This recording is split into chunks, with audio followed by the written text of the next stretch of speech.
تو جب اللہ سے انسان کو محبت ہوتی ہے تو اللہ کے کام بھی اپنے لگتے ہیں.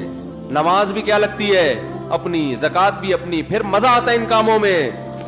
ابھی جو ہم نماز پڑھ رہے ہیں نا یہ گن پوائنٹ پہ, تھوڑا بہت قبر کا عذاب کا ڈر ہے, یار مرنا بھی ہے, کورونا سے نہ مر جائیں, پتہ نہیں اتفاق سے اگر قبر میں سانپ نکل آیا,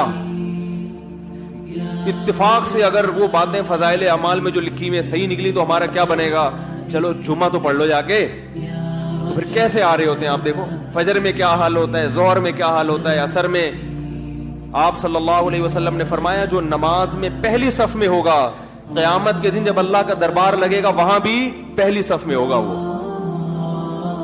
تو جتنا سست نماز میں ہوگا اتنا پیچھے آخرت میں اللہ کے دربار میں. اللہ کہے گا یہ مجھے دنیا میں بغیر دیکھے سب سے پہلے آ کے بیٹھتے تھے, آج جب میں نظر آ رہا ہوں تو آج اب میری مرضی سے یہ آگے آئیں گے.